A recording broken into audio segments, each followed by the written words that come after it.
We are live and we are back. Let's go. I'm Cory. I'm Jordan. And this is the Cordan in Full Effect podcast, and we are back. Like we never left. We are back like we never left. Episode 21. Episode 21. That means you can drink, and they changed it to you can smoke cigarettes. Well, not now because it was 18, but they bumped it up. Yeah, man. Now you have to be 18 to drop out of high school? I did not know that. I don't know if it's every state. That's wild, though. But yeah, it used to be 16, but they changed. They said 18.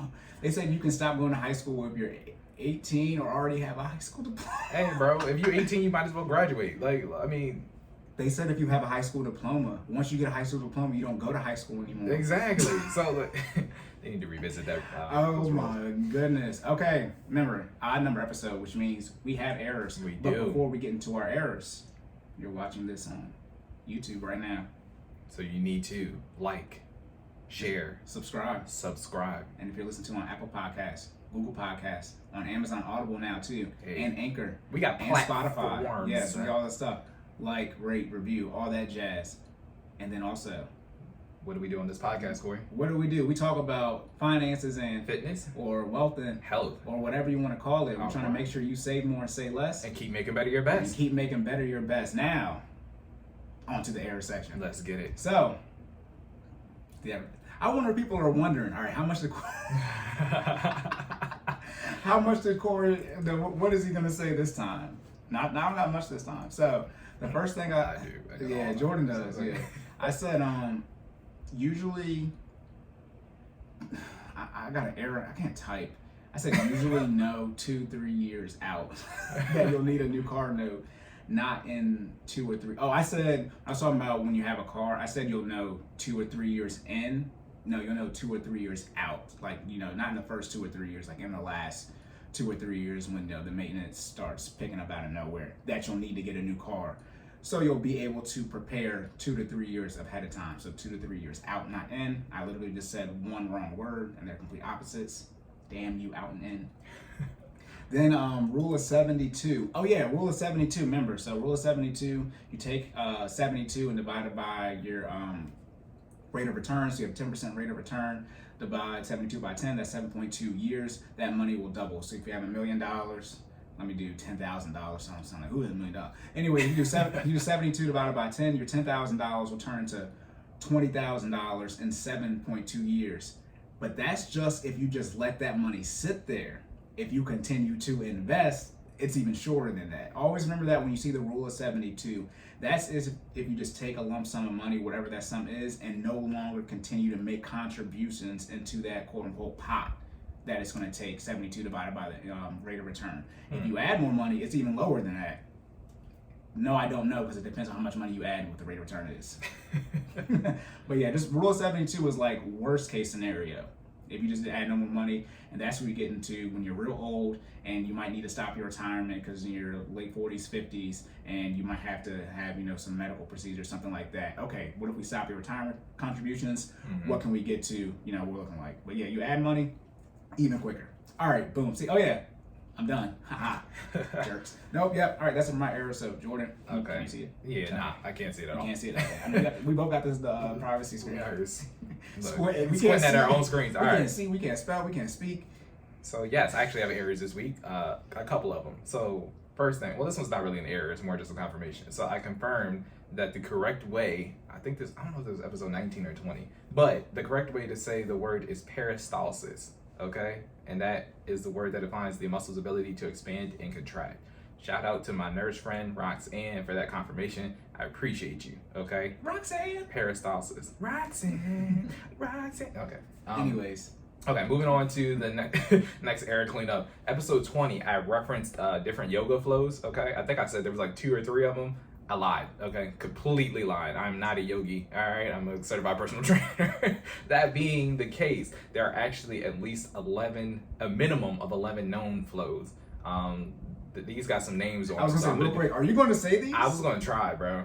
Should I not? You can, because you can do whatever you want. Okay. However, I'm looking at these words. Bro, this ain't even English. The one that I was referring to is Vinyasa Yoga, though. That's the one that I know I don't know if you've seen Vinyasa Flow. So let me go ahead and clarify. I don't know. Okay. What do you tell us to do? Is that yeah. Okay. And FinallyFit, when I set out the workouts, it's always a Vinyasa Flow yoga. That's known. It's like power yoga. It's basically So each flow has different movements associated with it. Vinyasa Yoga is like power yoga is associated with your taking a breath or inhaling and exhaling with the flow of the movement, right? So that's what we tend to do. The other 10 forms of yoga are Hatha Yoga, Iyengar Yoga, hold on, let me bring the phone closer because this is one of them. What is this? Kundalini Yoga, Ashtanga Yoga, Bikram Yoga, Yin Yoga, I got that one right, Restorative Yoga, Prenatal Yoga, Anusara Yoga, and Jiva Mukti Yoga. All right. If I butchered those names, I apologize, but those are at least the 11 flows that I identified. There may be more than that, but I know it's definitely not 2 to 3. So that was my error. All right. If we can find the Yoga Connect, we'll bring them on. Because it's put like this: it's redundant for you to do an errors in the error section on your errors because you probably didn't say any of those right. All right. You know what I mean? Let's put it this way: I got a Yoga Connect. You know so what I'm saying? I will definitely. I'll ask her. We can do a yoga episode. Get some clarity. They're like, when are these guests coming on? Look, man, y'all not giving us no money, so once we can finance it, they be on the damn show. Hey, and it's gotta fit. Not gotta when fit we the budget. can. Yeah, when we decide to put it in the budget. Let me be very clear. And look, the bag is there. Oh, okay. Okay. All right. So this last error. All right. So let me address this to the best of my ability. So this one is in reference to sleep. So I've already said this before. I've already said this before. I've already said this before. For those of you who don't know, I didn't say that. That's a soundboard update. we finally got Cory on the Yeah, soundboard. we'll get the original one updated, but Jordan was like, I needed this episode. Like today. I need it right now. Okay. So it's on there It's now. my money. Look. Okay, let's hear. Okay, so sleep.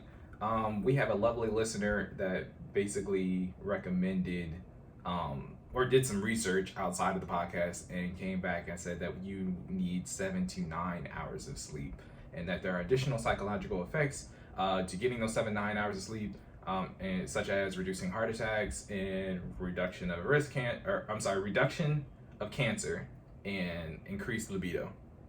That being said, those are great.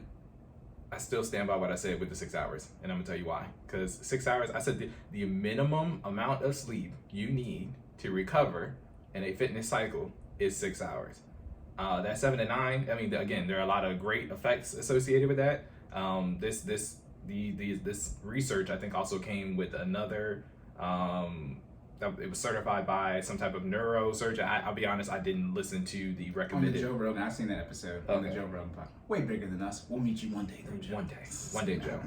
But I still stand by what I said with the 6 hours. I'll be honest with y'all, most people don't get the 6 hours that I recommended. So the 7 to 9 is unrealistic, and right? those are 6 hours straight. Yes, of consistent sleep, right? So uninterrupted, consistent sleep. And I said that 6 hours because you need 2 hours every 2 hours, your body repeats a cycle that produces proteins, which allows your body to recover. And you need that cycle to occur 3 times. So 3 times 2 is 6. The minimum you need to recover is after performing a fitness enhanced day is 6 hours, right? So I stand by that. 7 to 9 hours would be nice, but most people aren't even getting the 6 hours that I recommend.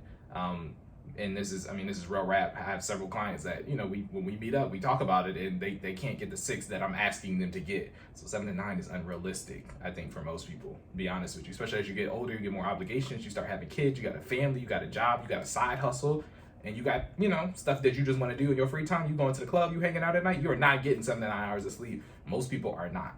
But it's nice if you can. And I appreciate you doing the research. But I said what I said when I said it. All right. That's my last cleanup. No, that's right. I was gonna say, the math. You're gonna run out of number. Like the number's not 5 times. Then it'll be 10 hours of sleep. Right. Oh my goodness. Okay. Oh, last thing.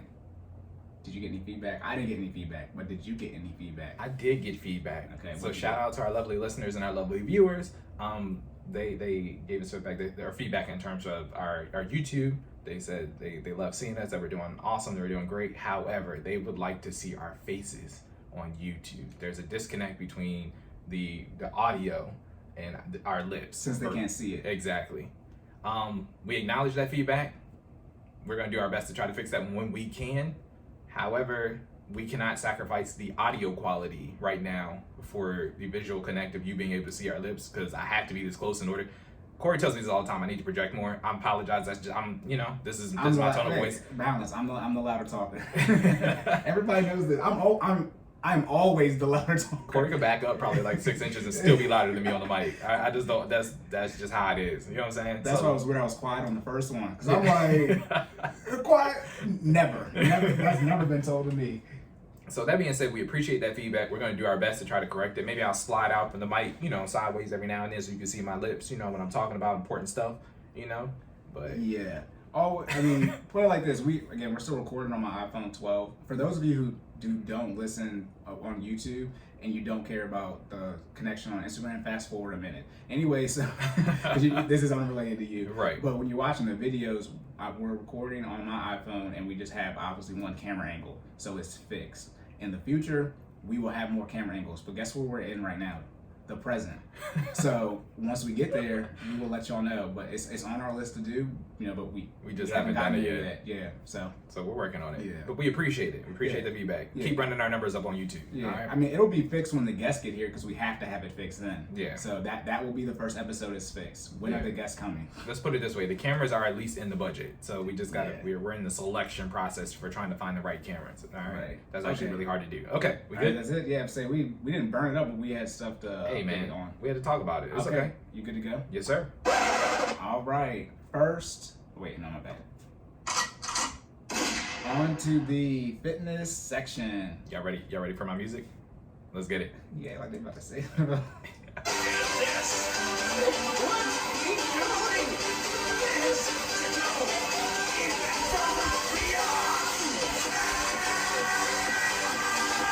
Yo, that gets me right every time. It's like 10 powered seconds. up. Okay, look at me doing a bad job. What question is that? Look. There we go. How you gonna say first question? I had a question ready. Is that what I'm saying? Because I'm doing two things. Hey, I'm sitting here talking with you and I'm trying to move. All right, it's not even my phone either, so I'm only like, all right, anyways. We only do this every week for 20 weeks, so anyway. First, fitness question. Let's go. Okay, this is a nutrition-based question. Let me stop reading with one eye. So people don't think I'm illiterate. I give you the benefit of the doubt. I got a privacy screen. Okay, so oh my goodness, my Shakeology is 140 calories per serving. If I have 3 or 4 servings in one shake, am I getting 3 to 4 times as much nutrients, or am I wasting a lot of the nutrients because there are limits to absorb? I guess how many calories you can absorb. Mm-hmm. Basically, is it better to have 3 to 4 shakes throughout the day, or have several servings at once after I do some exercising? Thank you, listener, for your question. That's first of all, it's a great question. All right, because this made me really lock in to figure this out, right? So I always start with I've tried to restructure how I answer these questions. So I always start with my bottom line up front in case you don't want to listen to the explanation behind. You should drink more shakes throughout the day. All right, that's the answer to the question. Okay, now why? All right, so my disclaimer, my official disclaimer: I am not. Hold on, let me press the button again. I've already said this before. I've already said this before. I am not a certified nutritionist coach, okay? I am a certified professional trainer. There is a difference, okay? That being said, this could be completely wrong. I hope it's not. All right, I've done thorough research to try to get you the best answer possible, but let's get into it, all right? So that's my disclaimer. Also, too, overall disclaimer, entertainment purposes only. Yes. I forgot that. Okay, good. My bad. We're working on that, too. Hopefully you'll be ready for next episode. We'll see. Anyways, okay. So your body's ability, so bioavailability, we're going to start there, right? You going to ask me? What? What's bioavailability? Oh, no, I'm like this. I'm just here to listen because I'm like, you know me, after the yoga stuff, I know nothing. Gotcha. All right. Okay, cool. Yeah. So bioavailability. What is that? Yeah, that's the thing. Look at, I always gotta throw in my $5 words, man. They said I paid for that certification. I do my best to throw in some stuff every time we have a podcast. All right, so bioavailability is your body's ability to, I'm not supposed to use the word inside of the definition. Anyways, it's your body's ability to absorb nutrients once it's consumed something. So whether that be food, water, it's how available or how much of the nutrients your body actually processes and absorbs before excreting the rest. Okay, so if a food is more bioavailable, then that means that your body can absorb more of the nutrients out of it. Okay. If it's less bioavailable, that means you get less of the nutrients from it. Okay. And that's relevant to this question. How? Okay, so let's get into micronutrients and macronutrients. All right, so macronutrients. So in the fitness world, let me just go ahead and start there, right? So macro is basically large, right? I mean, and micro is small. I mean, I don't think that's just a fitness word. That's just in general the definition of macro and micro. Am I correct? Yeah, I was gonna say some of you know about that micro stuff.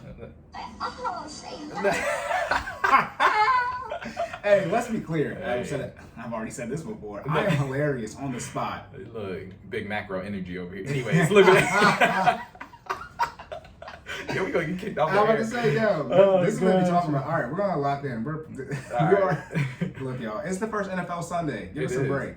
All right, we sacrificing our football games to be here with y'all. Right, okay? Yeah, it's 2:00 p.m. Look, my team playing right now. Anyways, yeah, our teams are playing against each other. They really are. Okay, so you got macronutrients and micronutrients. Yes. So macronutrients are basically your large nutrients, or the nutrients that your body needs in large scale. That's why they're called macronutrients.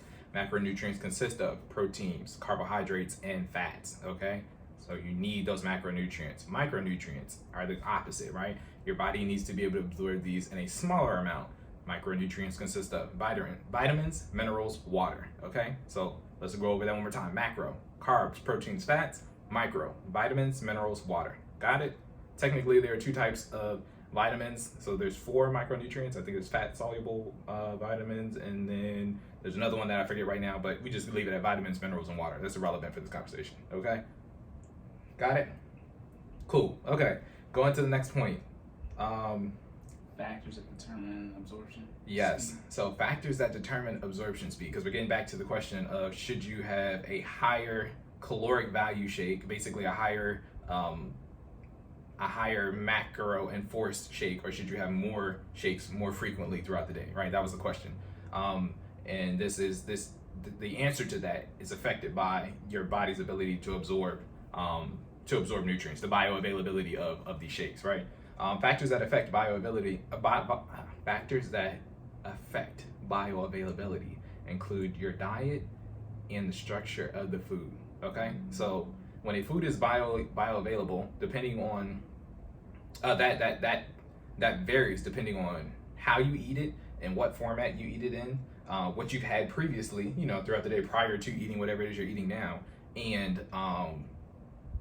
what it is you're actually eating, right? So let's just start at the top. So structure of food, right? For meats are technically more bioavailable than plants, right? Plants, cellular, if you get into where bioavailability comes from, cellular structure determines whether something can be broken down faster or not, right? Plants have a more rigid, we learned about this in biology, plants have a more rigid cellular structure, okay? So because the cellular structure of a plant is more rigid, anything that's green, or, basically the plant-like grown out of the ground, has is less bioavailable in terms of absorbing the nutrients within those things than things like meat, fish, or basically like simple, what am I trying to say? Simple foods. So an example of a simple food is like honey, right? Honey is in a base form. Your body can absorb that immediately because it's less to break down. So structure of the food matters. So if you want to eat something that's more bioavailable, that's why protein is encouraged all the time, because Protein shake. Exactly. Yeah, because liquid is the fastest thing your body processes. Yeah, and then on top of that, protein is usually, it's not necessarily, you're not drinking a blended, piece of meat, but it's the same it's the same macronutrients you would have gotten out of like a piece of chicken or a piece of fish, right? Protein, again, you got to kind of separate what's in the food from the actual food itself, right? So we're not talking about chicken, we're talking about protein. Protein is in chicken, protein is in fish, protein is in meat. You see what I'm saying? Right. So protein is also in protein shakes, you know what I mean? So they're literally just taking the actual macronutrient and putting it in a shake. Therefore, a protein shake is more bioavailable than plants and things of that nature. Not saying that you don't need things that are less bioavailable, because they have your micronutrients in it, your vitamins, your minerals, and water, because plant cells hold more water than beet cells do. Or the non-plant, let me not say meat cells, the non-plant cells do.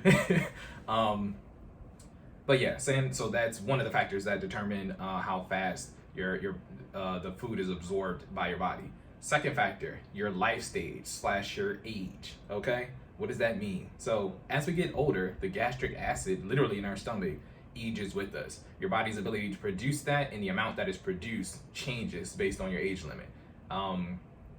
That being said, kids are growing, right? When kids are growing, they have a higher metabolism. They produce a large amount of gastric acid. They break down foods faster because their bodies are constantly, producing more cells. They're growing, right? Their bones are literally expanding. Their muscles are getting bigger. They have a higher metabolism. The bioavailability to them is less relevant because of their age bracket. You see what I'm saying?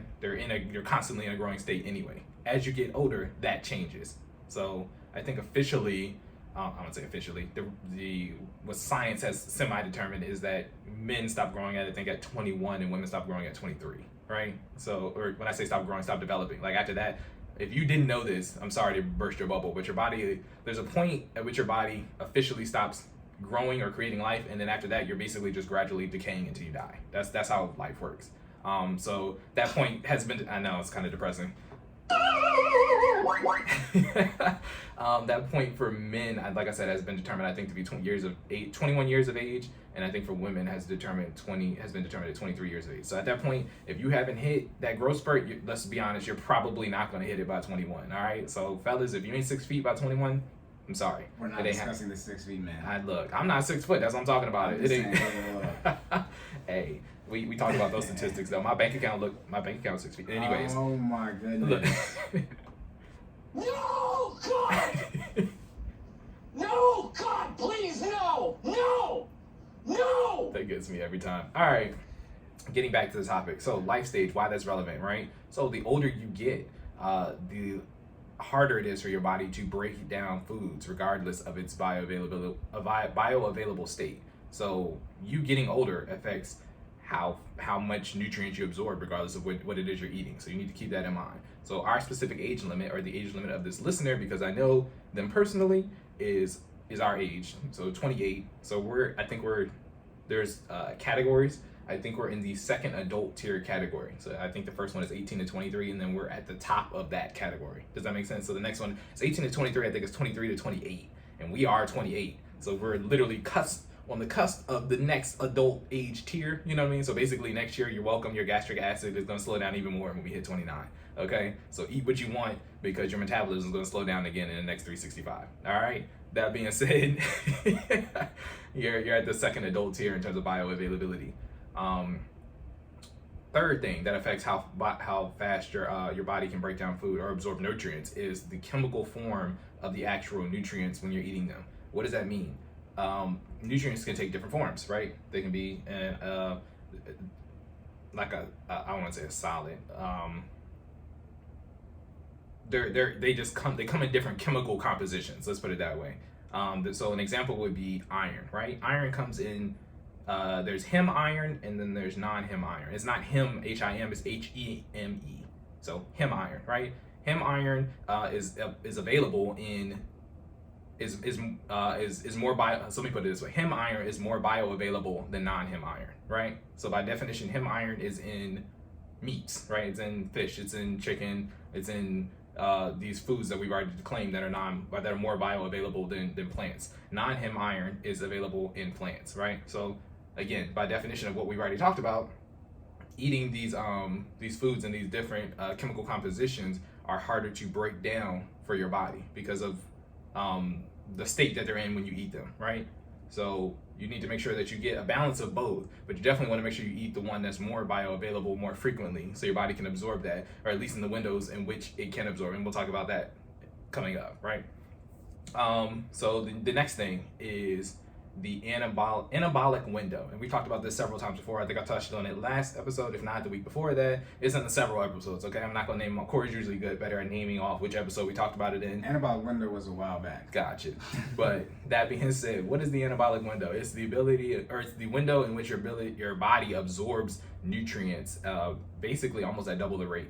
It usually occurs 20 minutes after a physical workout, usually involving some strength training, for a 30-minute period. So there's 20 minutes after you conclude your workout for a 30-minute window, and your body is in is at a heightened bioavailable state. See, we're using the words that we learned today. It's at a heightened bioavailable state, so allowing your body to absorb more macronutrients, more micronutrients for 30 minutes at a time. So you want to make sure that you are consuming your shakes within this anabolic window to make sure that you're maximizing the amount of nutrients that you're actually absorbing, and you're not just consuming it to be excreted later by your body.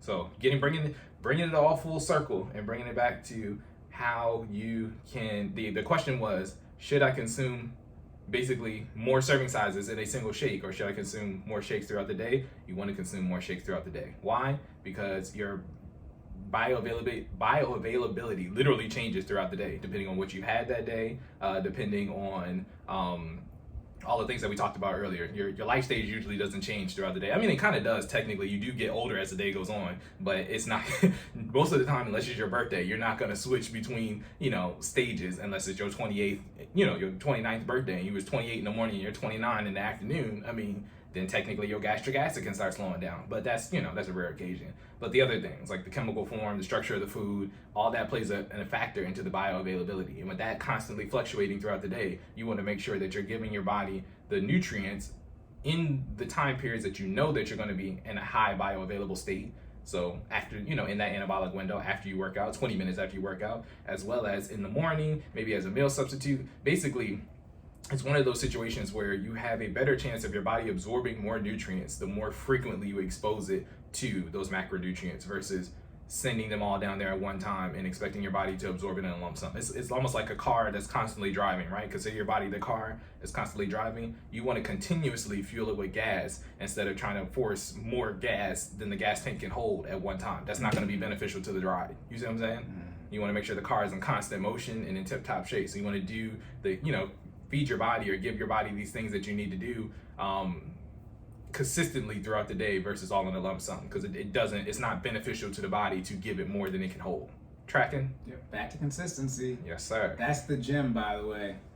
Consistency? That's a gym. No, Jay-Z. Damn. No.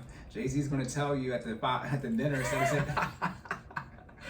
instead of taking a 500K, you're going to meet with Jay-Z and he's going to tell you to be disciplined and stay consistent even when times get hard. Yes. You guys are welcome. It saved you $500. I don't know if y'all saw that. You're going to take the loss. You're going to, I gained you $500,000. It's either 500K or go to dinner with Jay-Z. Yeah. And he's going to tell you to stay disciplined, consistent. Disciplined and consistent. Exactly. So and Cory just saved you some money. There we go. Take the 500K. Last couple things on this question so we can, transition. So how do we heighten also the absorption window during the heightened bioavailability during the anabolic window? So things that we do anyway that you probably weren't aware that actually heighten bioavailability is breaking the food down to its base structure, which Cory already mentioned is liquid, right? Blending up your protein shakes, double blend that joint, triple blend it if you can. Not even just shakes, but even in meat in its minced form is easier for your body to break down than it is in large chunks, right? That's why they tell you to chew your food, right? Like there's some, so the things that we've been told our entire life, if you start doing the research and the science behind it, there is actually some truth to why people tell you you should chew. I think it's at least 32 times before you swallow a piece of meat. I think that's technically a recommendation. It's actually because it makes the meat more bioavailable, so you can break down the macronutrient inside, which is protein, and your body can absorb it quicker. It's not just because they don't want you to choke. I mean, that's an added benefit, right? But it's actually healthier for you to consume food in literally in smaller portions, right? Maybe not smaller portion, but what am I trying to say? More diced form. Break it down more so it's small. I'm trying to make this joke. Chew your food so it's easier to swallow. I already knew. You're just sitting. Hey, it's on the Fisher Price. It's the alley on the Fisher Price. Hey man. Now, some of y'all know exactly what I'm talking about. Look. I was gonna play 69, but that's him saying stupid. Because you see how my brain messed up. Yes.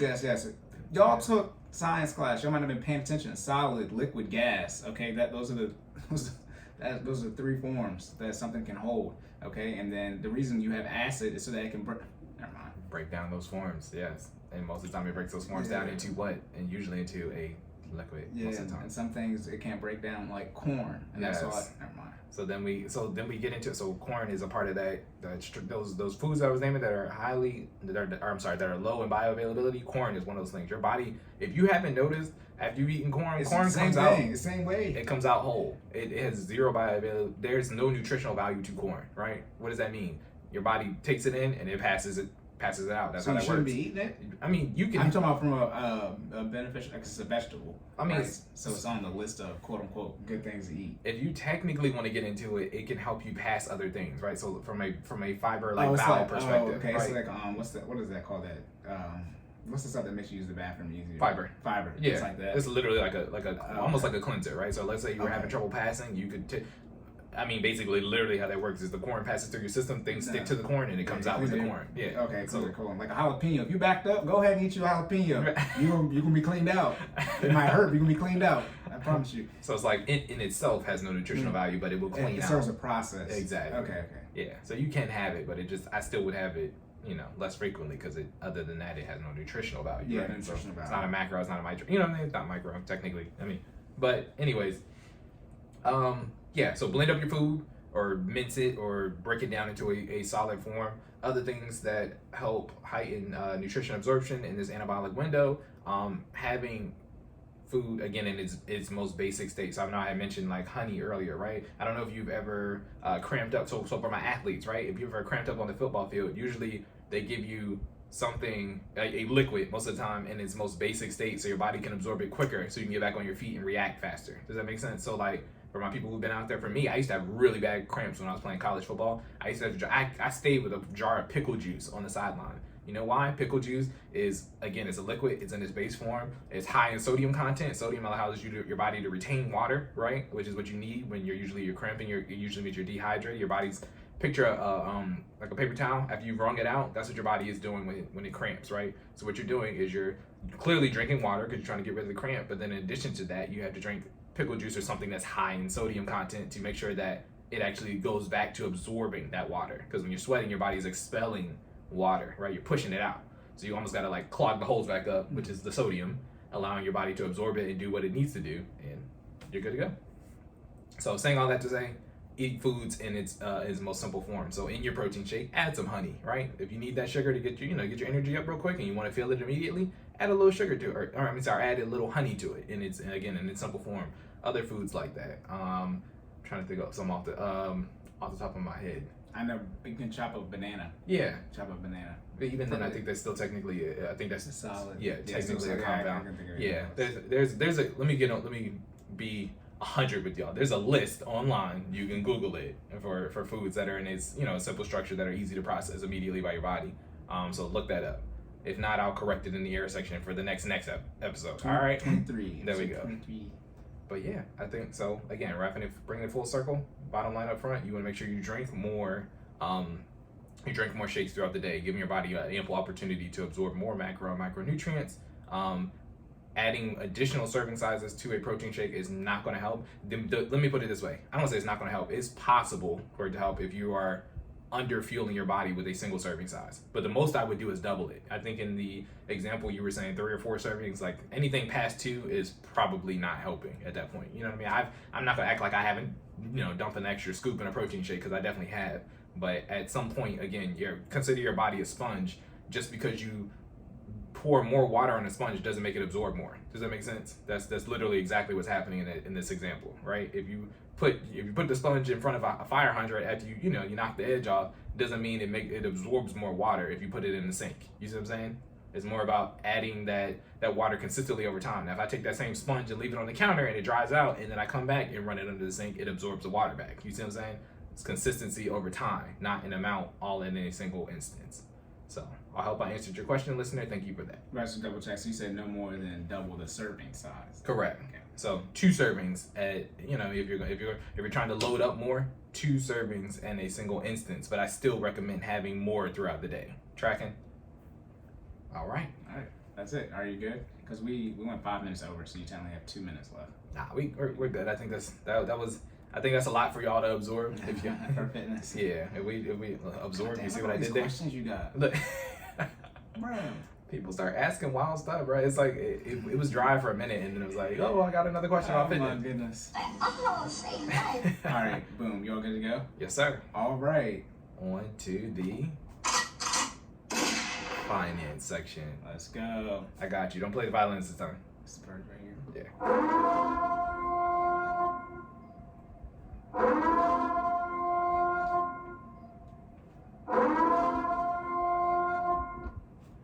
First finance question. You ready? Yeah, I was making sure, can you see it? No, I'm about to find out. Okay. They're like, All right. bro, Listen, are they blind? Look, to be honest with y'all, I have glasses. I just don't use them. Jordan is one of those. I have Yeah. LASIK. Look. The issue is the glare in the mic. I can see it as far as I'm gonna try. Allegedly. Let's put it this way. I'm more accurate than not. Let's put it that way. All right. So first question: how to determine a debt payoff plan while into account interest accrual? that's not bad. While taking into account Okay. whatever While taking into account interest accrual. accrual. Yeah. Okay. Yeah. That's not what it says, but okay. That I thought it was spelled wrong. Yeah. But The R is before the. Anyway. Yeah. Accrual. Okay. Yeah. Paying off debt, and how do you handle the interest? Got you. I've already said this before. I've already said this before. I've already said this before. Let's So go. obviously we talk about paying off debt frequently on this podcast, as we will always do. But as I just said, I have already said this before. I've already said this before. No. Okay, so let's talk about paying off debt, the two strategies, right? Because when it comes to paying off debt, the interest is big, because that is why debt is a problem, because of the interest. If you could take out a loan or get debt and not have to pay any interest on it, that wouldn't be that big of an issue. Because remember, interest, not all the interest, but most interest is what? Do you remember what I said, how interest is calculated on your debt? The same way as I don't. compound interest. Same Okay. thing as your investments. That's why debt is such a problem. Gotcha. Okay, so if there was no interest, that's why you guys do balance transfers, right? 0%. Interest. However, when it comes to paying off debt, again, grinding, locking in, discipline, consistency, whether you like it or not the dollar amount, okay, but the overall debt accrual, when you lock in and try to pay debt off, it's not that big of a deal versus you paying it off, the entire length of the loan. Okay, I know some of you might see that dollar amount and get upset like you, Jordan, but you have to, that's why you need to get a financial coach and someone in your life so they can tell you it's not that big of a deal. Because I really do be in my bag. Yeah, and that's the issue. You start looking at something like stupid, but I've already said this before. that is the thing. Y'all will be quick to get these mortgages with this crazy amount of interest. Yeah, I've already said this before. I'm about to abuse that. Let's be very clear. Y'all be quick to get this mortgage debt and pay all that interest on the 30. My bad for the mic speaking too loud. On the 30-year mortgage, y'all be quick to get that and pay interest for 30 years. But lo and behold, when I be telling y'all to pay off the student loan in 2 years, y'all be acting like I'm a damn fool. Hold on. This episode's not gonna be released in October. My apologies. Violence it wasn't turned on, but I was about to. He was on the line. Look. He stepped over for a little stepped bit. on the line. So that's my friend. She's like, Cory, answer this damn question. So how to determine a debt payoff plan when taking interest into account? There are only there are three debt payoff plans. There's debt snowball, there's debt avalanche, and then there's random. You pay it off in any order you want to.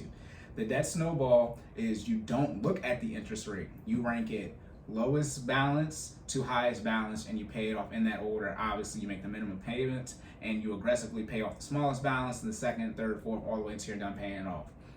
The debt avalanche is ranking them as far as you rank highest interest rate to lowest interest rate, and you pay off the same way as far as the snowball. You put as much money as you can towards the highest interest rate while still making your minimum payments, and once the highest interest rate is paid off, then you pay the second one, third one, fourth one, etc., until you're all done with your debt. But always remember, and again, like I said, I've said this before, with both of those plans, it's about being consistent and staying disciplined. This is where you guys mess up with your finances and literally all things in life. The ROI, or the net results, as I said, the $500,000 versus the meeting with Jay-Z, it's about you staying disciplined and consistent. What a lot of you who choose to do the debt avalanche over the debt snowball, again, because I do this for fun, the months are like less, relative to how much it is, but it's not like you're saving a year if you do the avalanche versus the snowball. You might save like a month, but then if we're like calculating this, you're actually saving no time, because you'll save like 1.4 months, which obviously is closer to 2 months. So then you're saving like a paycheck. Mm-hmm. Like, so if you actually were to run the math on your snowball versus avalanche, again, everybody got different amount of debts and all different interest rates and income and all this type of stuff. But usually, you don't save any time truly between the two plans. Now you will save the money with the Avalanche because that does save you more money by paying off the highest interest rate. However, the debt snowball has the highest payoff rate as far as people actually completing it. So if you want to actually pay off all of your debt as fast as possible, from a percentage standpoint, you would choose the snowball method, which is what Jordan and his wife and myself have done and what I usually coach people to do. However, because y'all don't want to listen, y'all want, again, deviate from the plan, then it's not the plan. Yeah. I got multiple. Hey, I call audibles. So another option, about the third. This is the 4 options. I just remember the 4th option. But the 3rd option, like I said, you pay the debt off in any order you want to. Obviously, right? You just paying it off how you want to pay it off. A 4th option is, and this is not really an option. It can be a subset of any of these other options. You look at how can I get these minimum payments back into my budget faster. Okay, and like I said, it's a subset of the debt snowball, because since you're paying off the smallest balance first with the debt snowball, you will get that minimum payment back into your budget quicker. And again, most of you are struggling financially. You do not have any discretionary income or cash flow. So to get that cash flow, you need what? Those minimum payments back into your budget. And the snowball method will do that, I wouldn't say faster from like a month standpoint, but if you pay off the smallest debt first, you will get that minimum payment back into your budget. Versus, that's the thing with the Avalanche too, people not being logical. The Avalanche and the snowball can be the same thing, because it all depends what your interest rates are and how many different types of debt you have.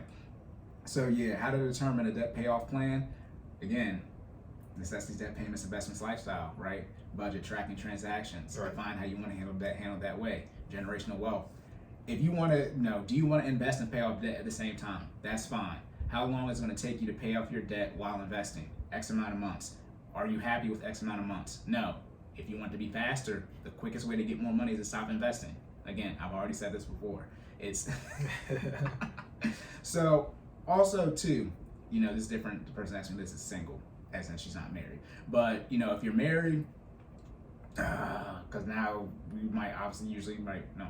Y'all have kids before you get married. But when you're married, Bruh. if you're married, right, because somebody might not be working, like that's why I said, that this is general advice, but depending on your situation, the payoff plan might be different. But in general, I've always said this: if you are single income, no kids, right, not DINK, dual income, but if you are SINK or DINK and under 30, if you can pay off your debt in 2 years or under, I don't understand why you would not choose that option. And put it like this: that's fine. Do what you want to do, but when you don't have no money, it's not my fault. Look, I'm taking the route. When people are broke, it's not on me. So you might have more money taking somebody else's advice, but you're gonna have money with me.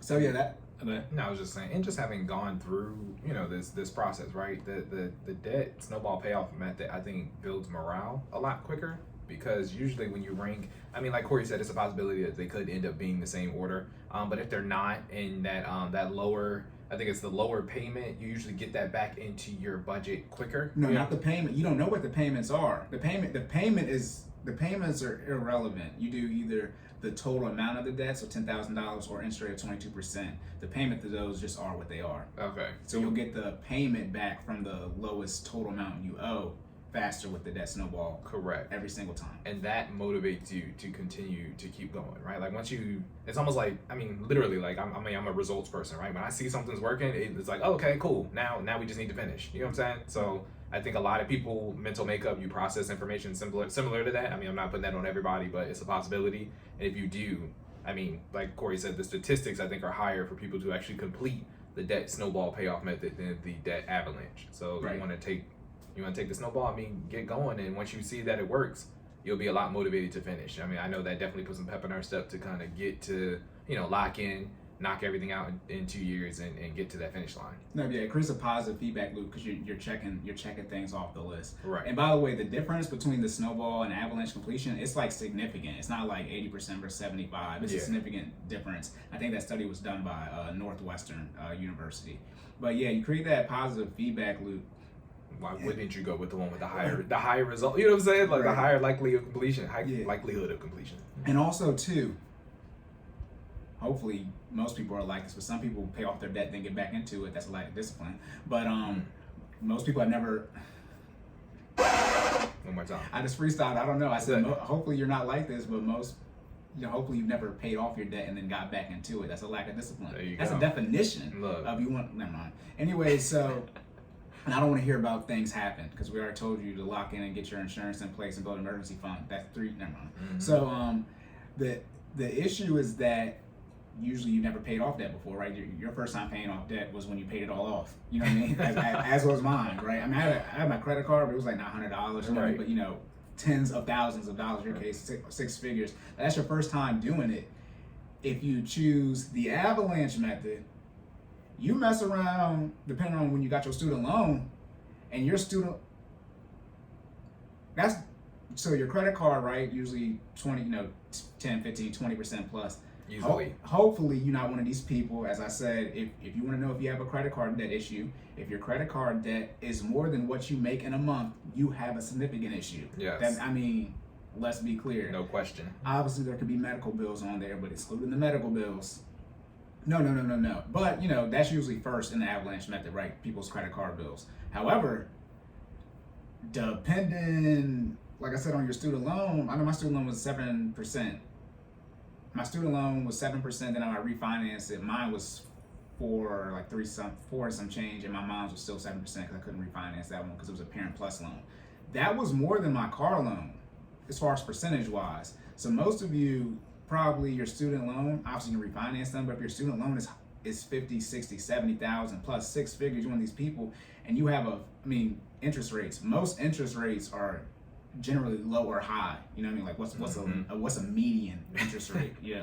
Right? But either interest rate is 10% plus, or you got a low one. But the student loans be hovering in that 5 to 7% range, and that's usually going to outrank something like a personal loan or your car payment. That's what I'm talking about. Get the minimum payments back into your budget. See what ends up happening. Again, I am well versed in this. Credit card payments are usually very low, except for those of you out who be playing a game and you get screwed.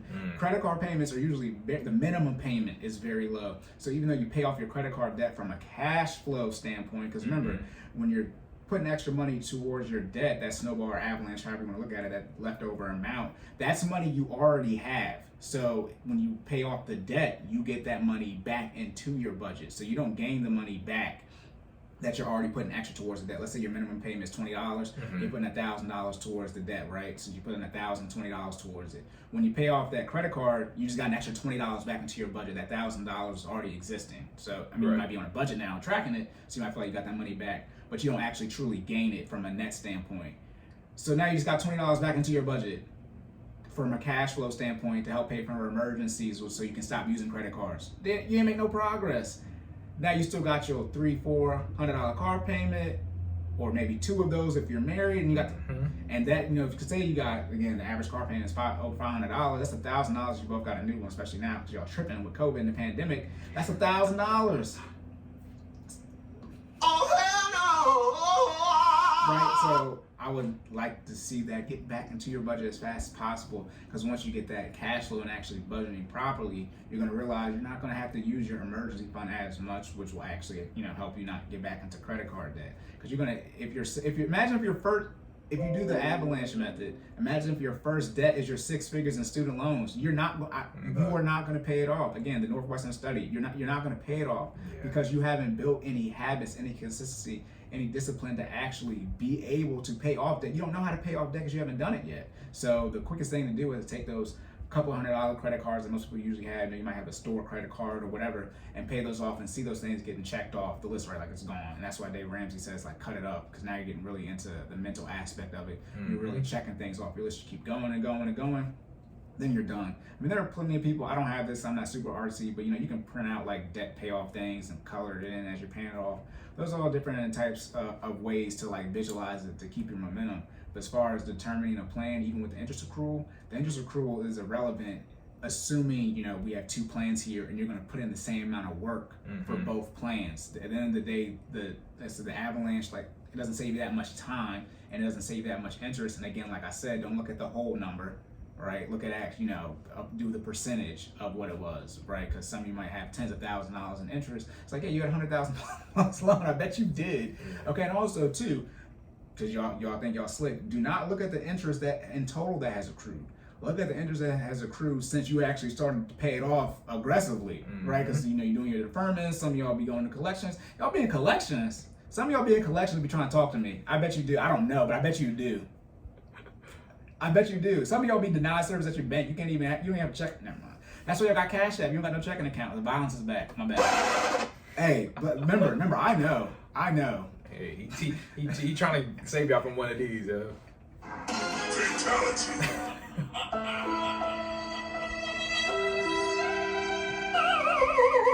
Let's be very clear. That Cash App joke. Why do you have a Cash App card? Yeah. Why do you have one? I don't care if you do or don't have one, but I know the people that do have one. I know their bank account situation, so I know why they have one. Y'all be out here committing scams and fraud. That's okay. Let me get my bag real quick. Should I say anything else about that? I mean, it's up to you. Are you good? Yeah, I'll touch back. But let me get it because I'm about to tangent. Okay. Let me get my bag real quick. Y'all be out here committing, because most people don't work in the financial institution, so they don't know that when you do bad things at your bank, like a bounce a check, scams, fraud, they restrict your services. So that's why y'all have Cash App. Because you be out here committing scams and fraud. You be lying about how much money you put in the ATM. Taking and out all this. PPP loans. Yeah, or you be getting people's checks deposited into your account or aren't your account. The people with the PPP loans, that's Straight federal fraud, federal. right? Yeah, you're talking about getting a strike. I'm not talking about that type of level stuff. But when you do that stuff and you get caught, the bank will restrict your access, so you'll lose. That's why you use Cash App, because they'll take away your mobile banking, so you can't even use the app. You can't log into it. Then you need that Cash App card or whatever, any of these debit cards, those programs, because they restrict your access to not to your checking account, but maybe to your checking account and be able to actually have a debit card. Like I said, I've already said this before. I'm not the one. I was there. Like I did it. I mean, we be seeing y'all on the internet. Y'all be out here committing crimes, not PPP loan level crimes. But when the bank does catch you, y'all be doing that too. But we're not gonna talk about that right now. I mean, don't do that. Yeah, that one was bad. I mean, they still be posting it now too. Right. How y'all gonna snitch on y'all? I don't understand that. Look, y'all telling on yourself because it's cool, because you want to get 1,000 retweets. Let me know how those retweets help y'all in jail. And let's be clear, federal prison. This is the talking about the arrogance. They wasn't getting no money. It's not like people was getting millions of dollars. Yeah, it was getting like 10, 20,000. Never mind. Congratulations. Most people don't have that much money ever in their account, but still. You're a felon for 10K. But yeah, don't do that. So I just want to say that real quick, because it's like that's why you'll be handling your finance a certain way, because real life. Why are you using the Cash App card? Why don't you have a checking account at your bank? But I'm laughing. I kind of got to hit one of these laughs because it's kind of funny. Also too, and I'm seeing people, because we can send money via Cash App now. Why don't you got the money? It's different if you're paying me for a service. Why don't you just have the money? Like why you gotta Cash App me the Delta? Just pay. Where's your debit card at? Right? I'll be honest. I don't use my debit. I know you know what I'm saying. You don't cash. You just pay for your debit card or credit card. I'm saying people say no. I don't got the money right now. I'll cash it when I get it. Oh yeah, no. No, brokey, stay home and go to work. Stupid. That's bullshit. I'm not dealing with you. You're talking about you got money. The lies. There you go. Okay, people like, bro. I thought you said the violence was off. It's turned off. Wait, look, episode 23. Flip the switch on just for a little bit. Episode 24. 24 is my favorite number too. That's gonna be crazy. Anyways, all right, to wrap it up. About how to determine a debt payoff plan while also taking interest accrual into account. At the end of the day, again, remember necessities and just your debt payments. You would cut out your investments and your lifestyle to see how much money you have left over. Regardless of if you're using the snowball or avalanche or any other payoff method, as long as you're putting, let's say you have a total of $2,000 and left over and you're going to put it towards $24,000, right? That's going to take you 12 months to do, regardless of the interest. And like I said, when you do the actual math, it might be, 12.4 months for your avalanche, and it might be 13 months for your snowball. That's one paycheck. You have to get paid, obviously, if you were to divvy it up based on how you get paid.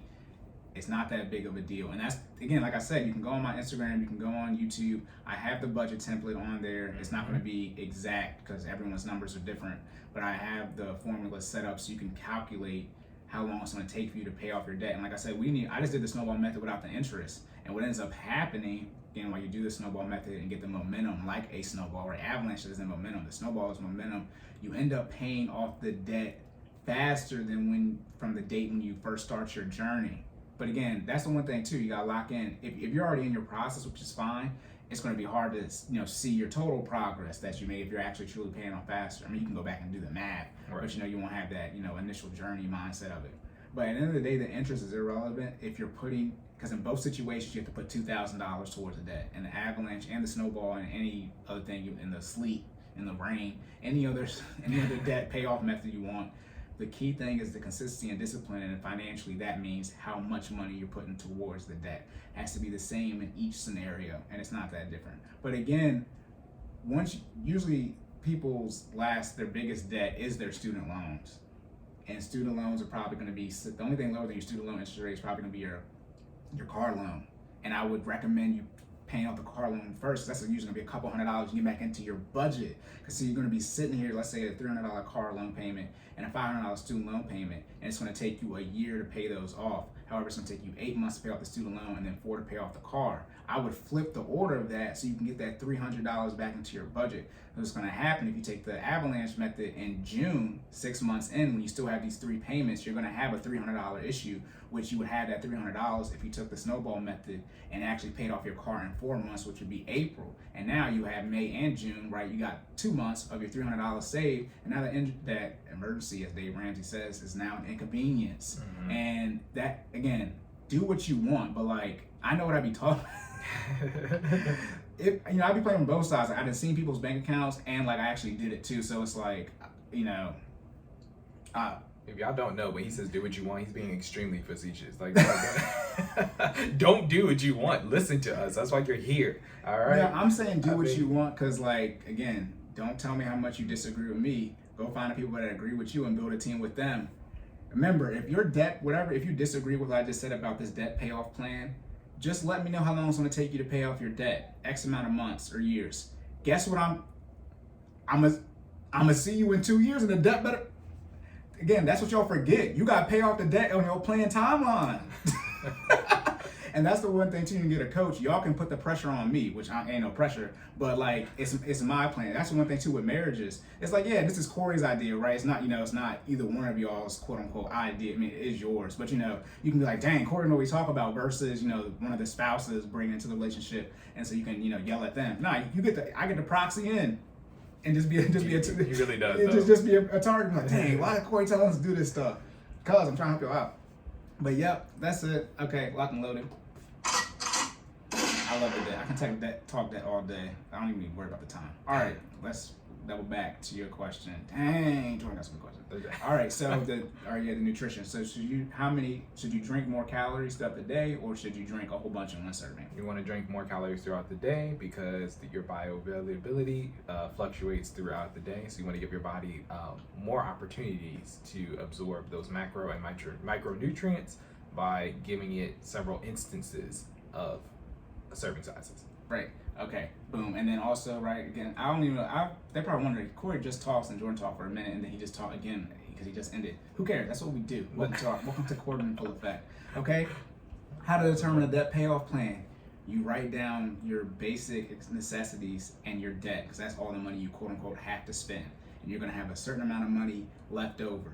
Then take that number and make it the denominator or the bottom number and divide it by your total debt. That's going to give you a number, okay, in months, and divide it by 12 so you can get the years. If you do not like that debt payoff timeline, you need to make more money because the debt can't go down.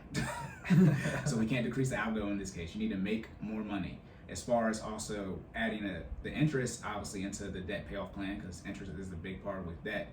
The interest is irrelevant. What's more, it's not irrelevant. It's not as important as you think it is.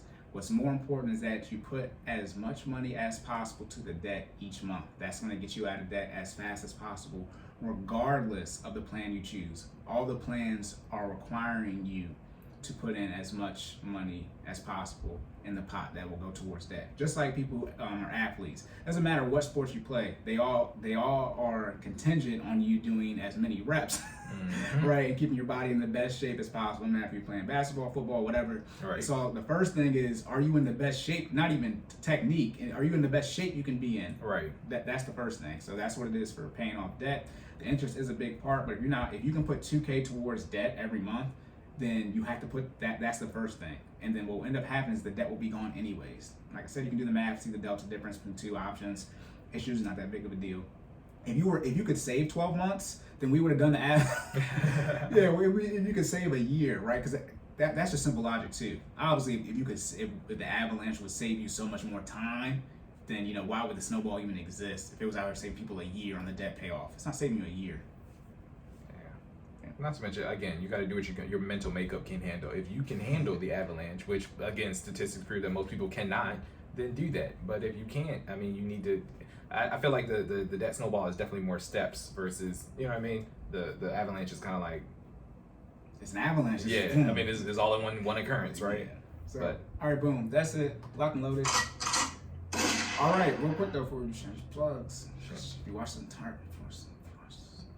this entire video on YouTube and you didn't like it, or share, subscribe. Subscribe. And give me some chicken nuggets and some Chick-fil-A. It's waffle Bitch, you better not have no brother. No, real talk to, all right, YouTube, right? Like, share, subscribe, leave comments, ask us questions. Apple Podcasts, Google Podcasts, Anchor, Spotify, all them places. We're on there. Leave us rating reviews. We appreciate your feedback and questions. Yes. Now, down to the shameless plugs. Jordan. Where can the people find you at, Cory? They can find me at sideline_Cory. Again, that's sideline_Cory. That's on essentially everything. Twitter, Instagram, TikTok. You can follow Jordan at Stop Stalling J. That's STOPSTALLINGJAY on everything. business page. Business page is FinallyFit06, FINALLFIT06 on Instagram, YouTube, and Facebook. And like I said on YouTube, recorded in full effect. Please subscribe so we can get to we're nowhere near 1,000 subscribers. We're like 18. But when we get there, because then we can go live, and this would be so much fun. But yes, Cordan. When y'all want to see us live? I want to see us live. Cordan in full effect. In the show notes, you can find all of our links there, because obviously Jordan and I mess up. But those links are correct. We made sure. Yes. So Cordan in full effect on YouTube. You can subscribe to us there as well for shorter clips of these episodes. We good? We good? Yes, sir. We out of here. Right. So remember to save more and say less. And keep making better your best. And we will catch y'all in the next one. Next one.